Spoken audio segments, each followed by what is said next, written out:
kenapa sebenarnya perlu sekali kita menyelesaikan pendidikan dulu baru menikah, agar supaya apa? Agar supaya kita bisa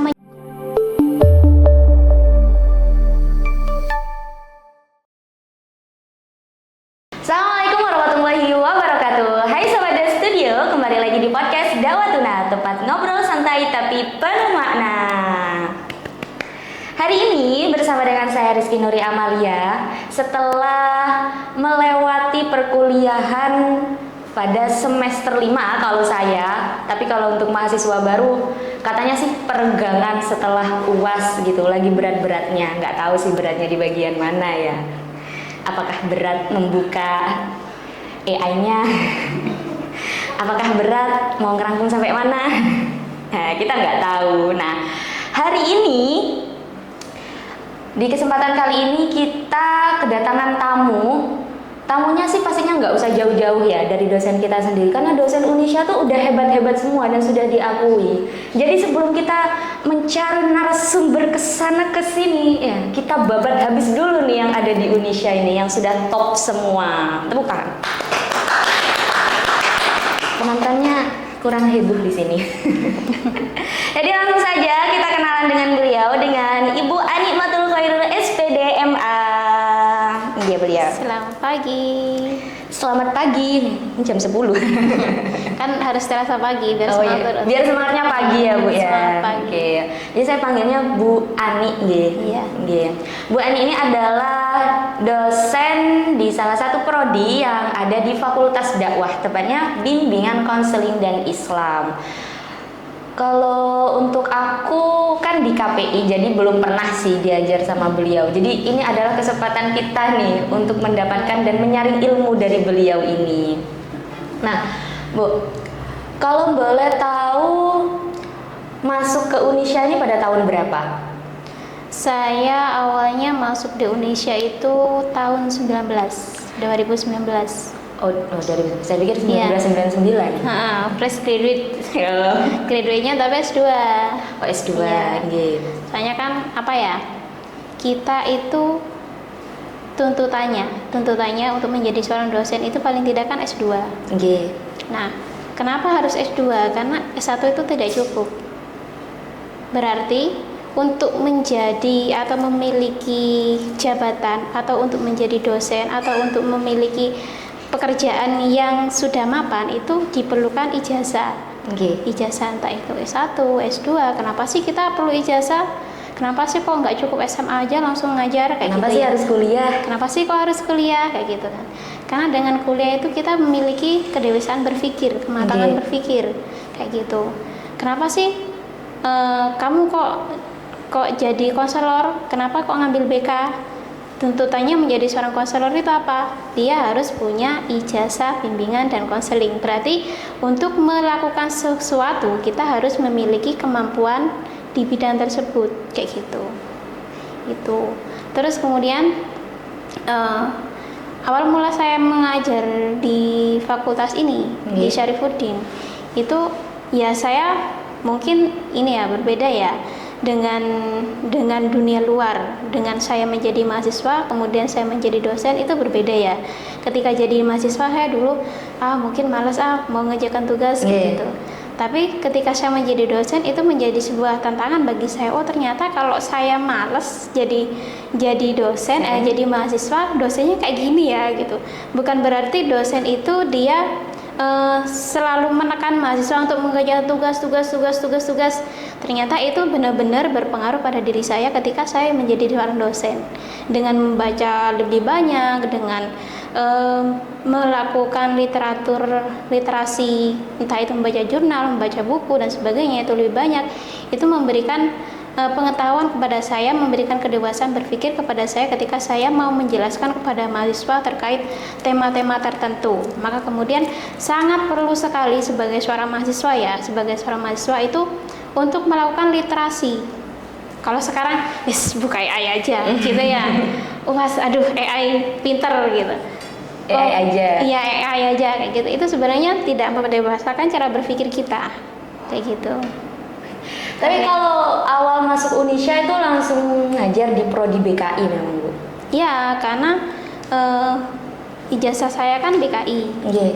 Jadi langsung ditempatkan di prodinya. Kenapa ditempatkan di prodi BKI tidak di PAI? Karena biar sesuai kita latar belakang pendidikannya apa, kita ngajarnya apa, kayak gitu. Jadi lebih optimal memberikan ilmunya kepada Optimal mahasiswa. dalam memberikan ilmunya kepada mahasiswa. Awal ngajar jadi dosen gitu di jurusan BKI gitu, gimana? Melihat kayak anak-anak kan pasti ngajar semester 1 juga kan gitu. Awal gitu. Mereka kan anak-anak yang baru lulus dari SMA, MA atau SMK gitu loh. Kan langsung kayak berubah jadinya dari yang biasanya lebih santai gitu. Alah ya wis, pokok masuk setiap hari itu pasti lulus kok gitu, mungkin kalau di beberapa sekolah lainnya. Tapi kalau sudah mahasiswa, wah tidak bisa gitu. Kamu kalau kuliah 4 tahun misal masuk 2023 belum tentu kamu lulus 2027. Misalkan seperti itu. Jadi awal melihat mereka itu bagaimana, Bu? Awal melihat mahasiswa itu saya lihat dulu. Saya tanya motivasi dia kuliah itu apa? Iya. Apakah dia pengen punya ijazah saja, atau merencanakan pekerjaan tertentu, atau nanti dia tuntutan dari keluarga biar nanti bisa lebih mapan, kayak gitu kan ya. Itu saya tanya motivasi mereka kuliah itu apa. Dalam memilih jurusan, ketika kita di tingkat SMP, SMA itu kan sudah ada penjurusan, entah itu IPA, IPS dan sebagainya. Nah, ketika sudah masuk menjadi mahasiswa, ketika seorang mahasiswa atau calon mahasiswa itu tidak memilih jurusan sesuai kemampuannya, sesuai dengan minatnya, dia otomatis nanti di jalan atau di tengah jalan itu kesulitan. Kesulitannya di mana? Kesulitannya dia tidak bisa menekuni bidang tersebut Karena tidak sesuai dengan keinginannya. tidak sesuai dengan keinginannya karena tuntutan orang tua, kayak gitu ya. Terus kemudian ada kalanya dia yang ikut-ikutan, saya ikut ini sama kayak teman saya ngambil jurusan ini, tapi sebenarnya dia basicnya tidak di situ. Endingnya dia tidak semangat dalam belajar. Nah, ketika saya mengamati mereka seperti itu, saya tanya, kalian sudah memilih jurusan ini, berarti kalian siap untuk menekuni di bidang ini. Saya bilang kayak gitu. Terus saya tanya, apakah di sini ada yang sudah berkeluarga? Oh, iya. Karena kan usia kuliah itu kan sekitar 20 tahun ya. Baru lulus SMA ya, kayak gitu. Saya 17. 17? Ya, ada yang seperti itu. Ada. Karena kan di masyarakat kita ada yang mereka bahkan belum cukup umur sudah dinikahkan dulu. Biar apa, kayak gitu. Bahkan dulu saya ketika baru mau S2, ada keluarga itu, ngapain sih kuliah tinggi-tinggi, nanti endingnya jadi ibu, kayak gitu. Ujung-ujungnya nanti masuk di dapur. Ujung-ujungnya gitu. masuk di dapur, kayak gitu. Bukan seperti itu pandangan kita. Kita kuliah itu untuk mendewasakan cara berpikir kita, bagaimana kita mengelola emosi diri, bagaimana kita cara mengambil keputusan, itu juga diajarkan ketika kita kuliah. Terus kemudian mahasiswa itu mereka masih bingung. Oh ya, saya tanya, kamu ngambil jurusan BK itu untuk apa? Ini Bu, pengen jadi seorang guru BK misalnya, pengen jadi psikolog, pengen jadi konselor. Nah, di awal perkuliahan itu dia harus memetakan untuk menjadi itu kamu harus melakukan apa saja. Saya tanyakan, oh saya harus melakukan ini. Silakan kamu petakan, kamu pengen kemana. Tetapi ada beberapa mereka yang akhirnya merotol di semester awal dia masih semangat ya. Semester 2 masih semangat. Ya, biasanya tuh di pertengahan semester 5, semester 5, itu. semester 6 karena mungkin anakku sudah dewasa, gimana kalau saya nikahkan gitu. Ada yang minta anakku kayak gitu. Mungkin awal tunangan dulu, nanti menikahnya setelah lulus seperti gitu. itu kan ada. Bahkan ada mereka yang sesi skripsi dia baru selesai nikah gitu. Endingnya ketika dia menginjak skripsi, dia hamil pun dia sambil kuliah kayak gitu, sambil ujian skripsi kayak gitu. Itu sebenarnya menjadi ini ya salah satu problematika di masyarakat. Ketika si anak itu dia bisa benar-benar mempertahankan pendidikannya, walaupun dia dalam kondisi fisiknya dia dalam hamil pun dia tetap semangat kuliahnya. Tetapi kalau dia tidak bisa mempertahankan pendidikannya, itu maka kemudian dia akhirnya ambil cuti Kak. Dia berhenti di tengah jalan, intinya tidak selesai dalam perkuliahan, tidak sampai lulus S1 kayak gitu. Karena apa? Karena wanita itu ya, kalau dia sudah menikah dan dia sudah punya anak, untuk mengerjakan hal lain selain pekerjaan rumah itu agak sulit. Nah, Mungkin sulit kalau sekali. biasanya tuh hanya bisa bergerak ketika anaknya itu tidur atau dititipkan ke orang lain, Iya. misal seperti itu gitu. Iya, kebetulan kan saya ketika menikah saya dalam kondisi belum masuk universitas, saya menjadi seorang dosen, saya belum nikah. Oh, iya. Saya menikahnya di tahun 2022. Oh, berarti udah lumayan lama di sini ya, kisaran 3-4 tahunan gitu? Iya, 3-4 tahunan. Nah, di tahun 2022 sampai 2023 itu kan saya disibukkan dengan pernikahan dan dengan punya anak baby.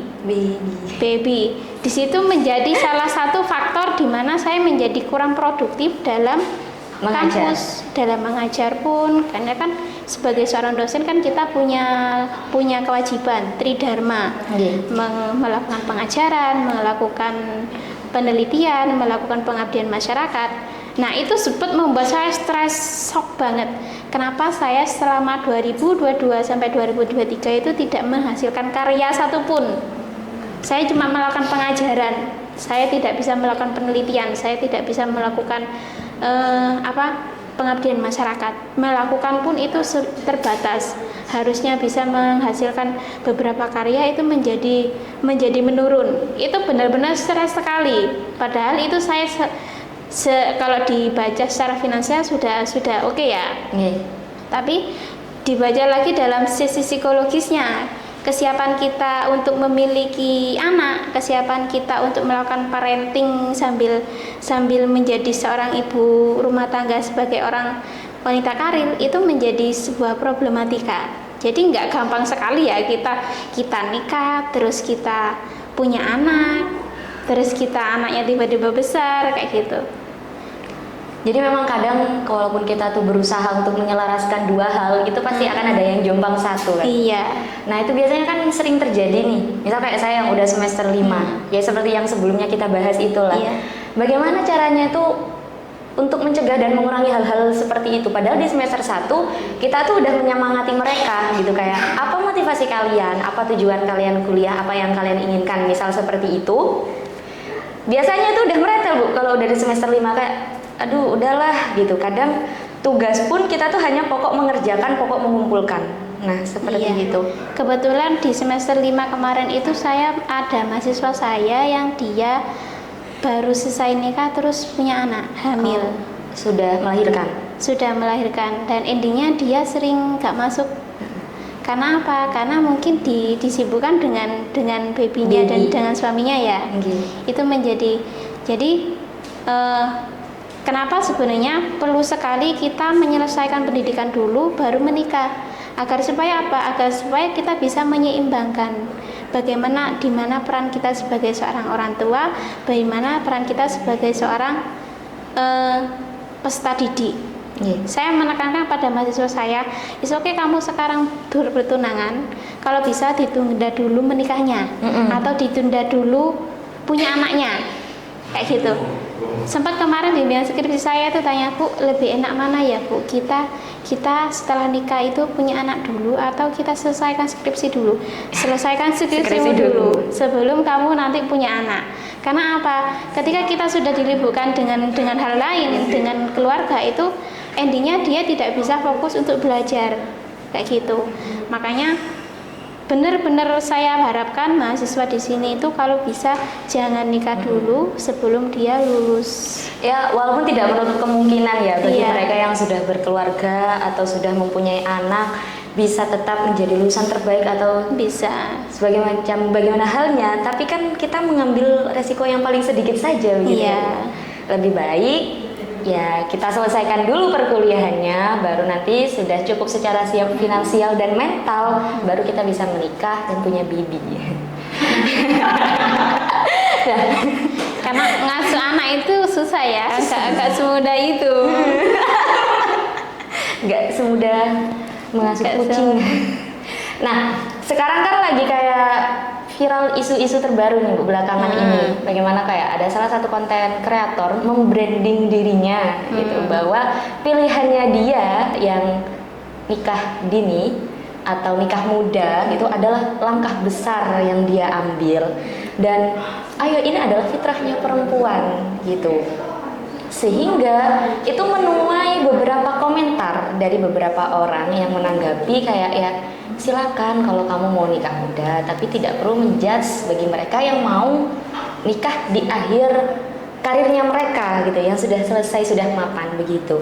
Nah pertanyaannya kok bisa gitu di zaman ini, di era ini yang semuanya sudah serba canggih gitu, Gen Z lah gitu, kok masih ada pemikiran seperti itu? Tanggapannya jenengan itu apa, Bu? Oke, kita is oke ya kalau dalam Islam itu dikatakan orang sudah balik itu bisa menikah di usia 19 ya. Bahkan di KUA pun boleh nikah di usia 19. Sah secara agama. Sah secara agama, bisa disahkan dalam secara agama atau secara negara itu di umur 19. Tapi bukan menutup kemungkinan ada masyarakat kita itu yang nikah di bawah usia 19. Bahkan mereka cuma menutupi. Endingnya terjadi banyak perceraian dini. Kenapa sih kok perceraian dini? Karena seperti ini, orang di usia 19 itu sebenarnya secara psikologis itu dia belum matang. Oke. Oh, secara psikologisnya tuh belum matang di usia 19. Secara psikologisnya belum matang. Kayak itu untuk perempuan sendiri atau laki-laki ada usia tertentu sendiri, Bu? Kan biasanya ada kayak laki-lakinya harus lebih tua gitu. Jadi kalau 19 untuk perempuan belum matang. Kalau di KUA itu kalau laki-laki itu minimal 25 kan. Kalau perempuan 19. Oh. Kayak gitu. Kenapa ada apa ya? Ada selisih umurnya. Kalau 19 kenapa harus lebih tua laki-laki? Karena laki-laki itu harusnya bisa mengayomi. Kalau dia terlalu kekanak-kanakan dia tidak bisa mengayomi, kayak gitu ya. Terus kemudian sebagai seorang suami, dia memiliki tanggung jawab untuk finansial untuk istrinya. Tapi bukan berarti ketika sudah diayomi atau dipenuhi finansialnya oleh suaminya, dia bebas, tidak usah kerja, tidak usah ngapa-ngapain kayak gitu. Oke, mungkin di 1-2 tahun menikah dia tidak ada masalah. Tetapi ketika dia sudah punya anak atau itulah muncul nanti problem ekonominya. Kayak kita kayaknya 1 tahun ini ya nggak cukup ya. 1 tahun ini nggak cukup ya, perlu masukkan lagi. Nah itu dituntut suami nanti untuk lebih bisa memenuhi. Nah tuntutan istri yang seperti itu dengan kesibukan suami yang mungkin dia sudah berusaha keras, dan ketika istrinya menuntut seperti itu endingnya memberikan tekanan psikologis pada istri. Sudah ngurus anak, suami masih nggak bisa ngasih uang banyak kayak gitu ya. Itu kan menjadi makin sumpek. Itu makanya kemudian akan muncul perceraian dini. Kalau dalam literatur yang saya baca itu kebanyakan perceraian dini itu di masa pernikahan 3-7 tahun. Kenapa 3-7 tahun? Kenapa nggak 1-3 gitu ya? Itu masih seneng-senengnya. Kalau 1 itu masih seneng-senengnya, 2 tahun sih masih seneng-senengnya. 3 tahun sudah ribut dengan anaknya, kemudian sudah mulai nampak kekurangan dan kelebihan antara satu pasangan dengan pasangan yang lain kayak gitu. Kok istri saya jadi berubah ya? Dia kok jadi makin gemuk ya? Kok jadi enggak kurang jelek ya? Gitu. Kurang ininya ya, akhirnya muncullah perselingkuhan kayak gitu. Itu karena kita ketika menikah itu tidak didasari dengan kesiapan. Karena kan kita kalau nikah itu bukan kita suka saja sama lawan jenis, tapi kita siap nggak menerima pasangan saya itu walaupun dia baik, dia buruk, nanti saya nerima nggak? Tapi kan sekarang itu mereka tuh lebih berstatement kayak ya nggak apa-apa walaupun sekarang itu kita belum cukup, toh kita sama-sama kerja walaupun belum yang besar gitu. Yang penting kan kita saling sayang dulu. Biasanya begitu. Kita tumbuh bersama gitu. Biasanya ada yang kayak gitu. Nggak apa-apa dah, aku yang bagian kerja, kamu bagian gini. Misal kayak gitu kan banyak seperti itu.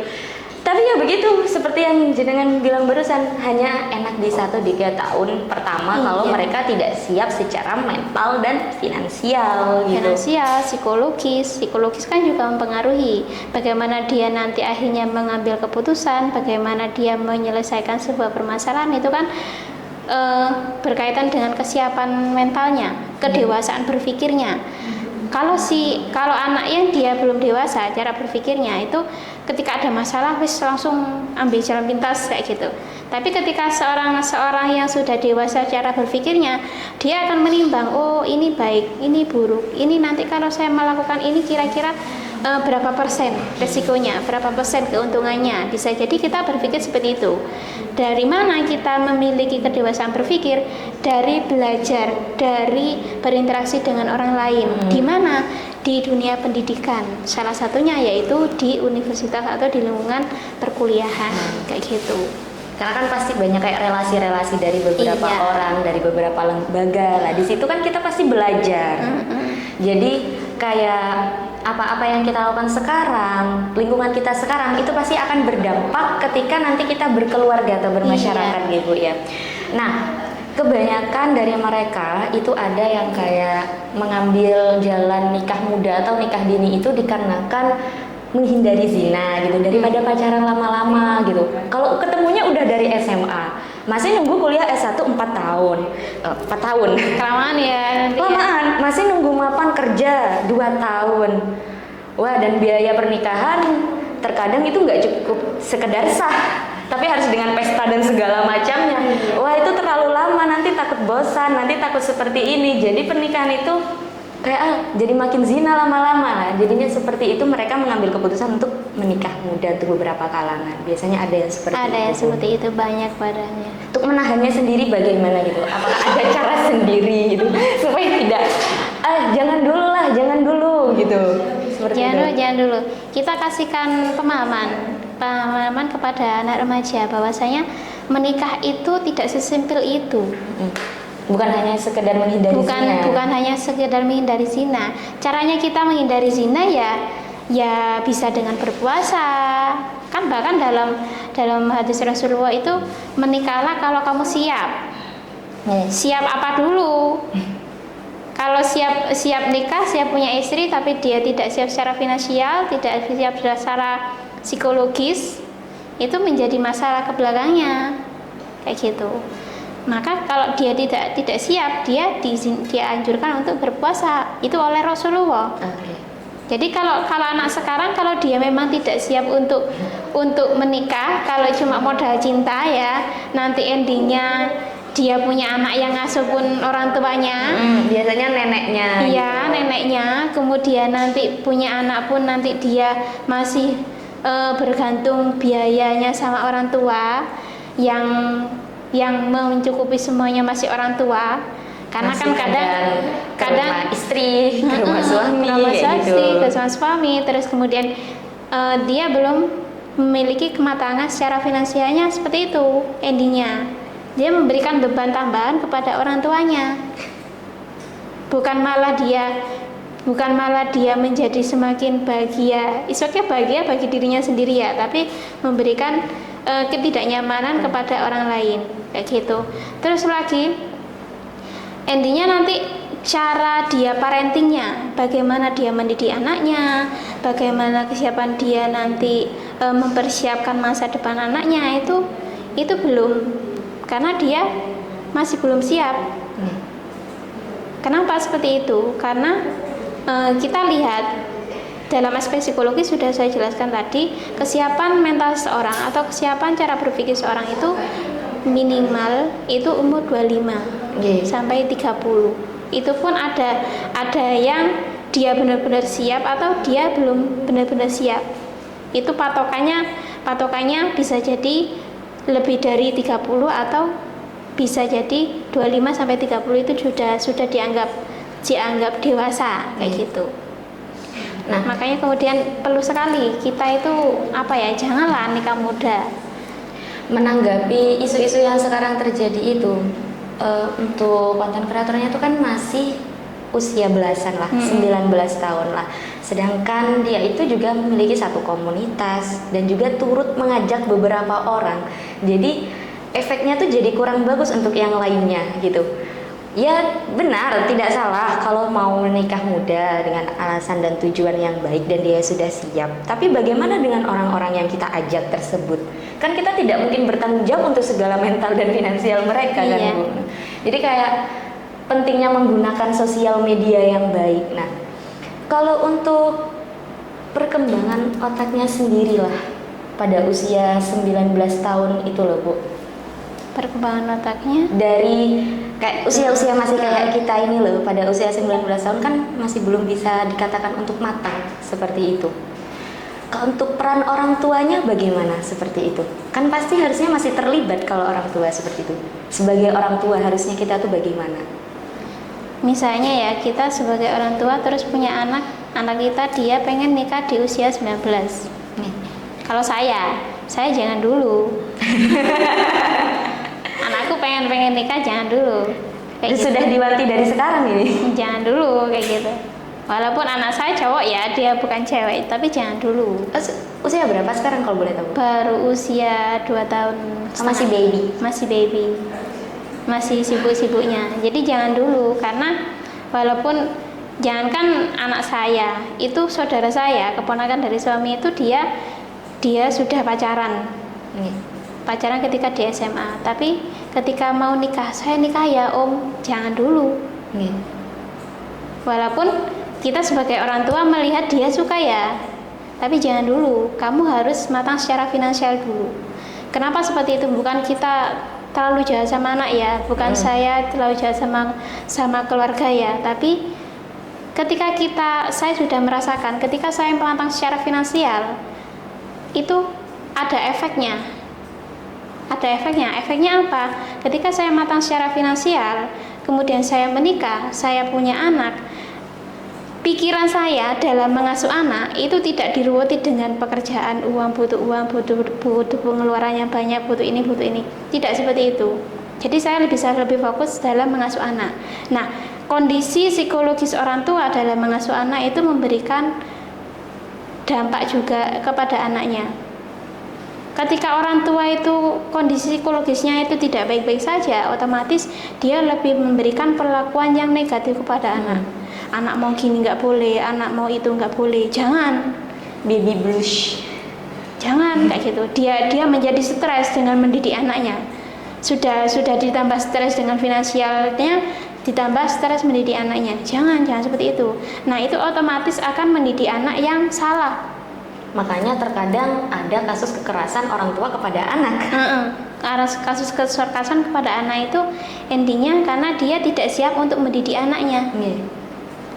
Ketika orang tua tidak siap mendidik anak dengan baik atau tidak bisa mengasuh anak dengan baik, itu endingnya nanti anaknya menjadi generasi gen yang mana itulah ya. Endingnya dia menjadi anak yang tidak siap secara emosional.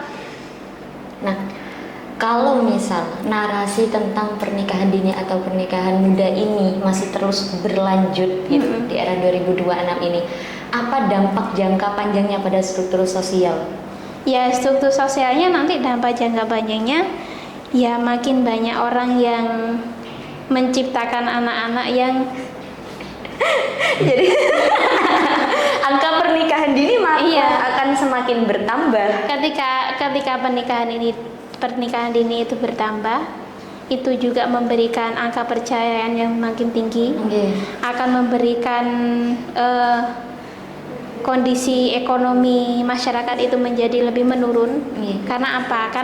Karena mereka mau kerja pun sudah riwuh sama anaknya. Beda lagi dengan orang yang sudah bekerja terus dia punya anak, dia tidak malas untuk kerja. Tetapi kalau orang yang belum bekerja, dia sudah punya anak, dia akan riwuh untuk bekerja. Nantilah nunggu anakku besar. Ketika anaknya sudah besar, punya anak lagi, gak jadi kerja kan? Terus berlanjut seperti itu. Iya, otomatis di situ akan memberikan masalah ekonomi pada masyarakatnya. Masyarakatnya dia tidak matang, tidak siap secara ekonomi, karena karena manusianya atau masyarakatnya atau banyak orang-orang tua di sana itu dia tidak bisa bekerja secara maksimal, endingnya dia pengangguran kayak gitu kan, dia menunda kerja dulu sampai anaknya besar, endingnya kan dia pengangguran kayak gitu. Terus kemudian selain itu, selain dia menjadi pengangguran, ada juga dia yang memberikan masalah pada pendidikan anaknya. Dia tidak bisa mendidik anak secara baik, dia tidak bisa mendidik anak secara maksimal, otomatis akan menciptakan anak yang dia mungkin secara psikologisnya kurang siap. Makanya ada anak yang salah pergaulan, ada anak yang lagi itu. Banyak sekali masalahnya di masyarakat. Karena apa? Karena orang tua itu tidak bisa mendidik anak atau tidak matang secara parenting. Endingnya dia membiarkan anaknya, biarlah kamu seperti itu saja. Karena kadang kesehatan dan kesempurnaan anak ketika lahir, ketika dalam kandungan ibunya stres karena beberapa masalah, itu juga mempengaruhi katanya ya? Sangat mempengaruhi. Kayak gitu. Kadang kalau orang tua dalam kondisi dia mengandung, dia punya tekanan psikologis, entah itu dia tekanan sama keluarga suaminya, atau dia tekanan dengan suaminya, atau dia tekanan dengan perekonomiannya kayak gitu.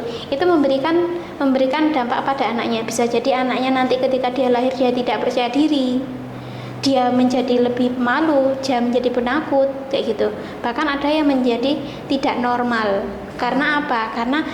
Karena kondisi psikologis ibunya ketika dia hamil, dia dalam kondisi yang tidak nyaman. Itu sedangkan makanya, kalau ibu hamil tuh harus rileks, harus senang, bahagia. senang. Kalau ngidam diturutin semua. Nah, untuk rileks dan bahagia itu berarti kita harus matang secara finansial dan psikologisnya kayak gitu.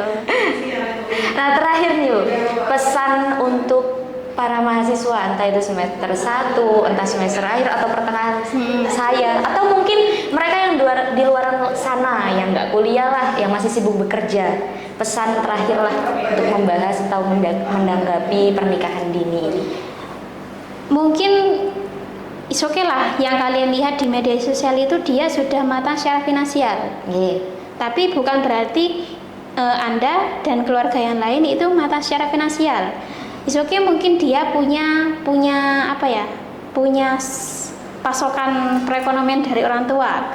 Bisa jadi dia mungkin anak orang kaya atau seperti apa. Jadi masalah pekerjaan pun itu ada toleransi kayak gitu ya. Terus masalah kayak pembiayaan dan sebagainya itu dia bisa minta orang tua. Tapi berbeda dengan masyarakat kita yang sekarang, ada yang dia kurang mampu, ada yang dia ada yang dia baru merintis dari nol, orang tuanya dia ada yang strata ke bawah, tengah, dan ke atas kan ya. Kalau dia belum kira-kira siap, itu jangan coba-coba. Jangan coba-coba nikah dulu. Jangan coba-coba nikah apalagi dulu mahasiswa. Iya, apalagi mahasiswa. Mahasiswa kalau bisa jangan nikah dulu sampai kalian benar-benar lulus dan punya pekerjaan yang mapan. Kalau kalian sudah lulus dan punya pekerjaan mapan, lulus dengan punya ijazah, kalian bisa bekerja. Ketika kalian sudah bekerja, kalian nanti punya pekerjaan yang mapan, kalian bisa nikah. Ketika kalian sudah mapan dalam hal finansial dan sebagainya itu kalian nikah, itu akan memberikan dampak yang positif ketika kalian nanti berkeluarga. Nah, ketika psikologisnya itu kalian baik, ketika kalian hamil, kemudian dalam mendidik anak itu juga sudah baik. Kenapa kalau baik? Karena dia sudah siap bagaimana parentingnya, bagaimana menyiapkan masa depan anaknya, tabungannya gimana. Tidak lagi disibukkan dengan itu, dia fokus mendidik anaknya. Itu akan memberikan hal yang positif kepada anaknya juga. Endingnya tidak akan menjadi anak yang nakal, tidak perlu lagi dia ikut pendidikan karakter, karena karakter dari orang tuanya atau pendidikan dari orang tuanya itu sudah bagus, sudah terbentuk kayak gitu.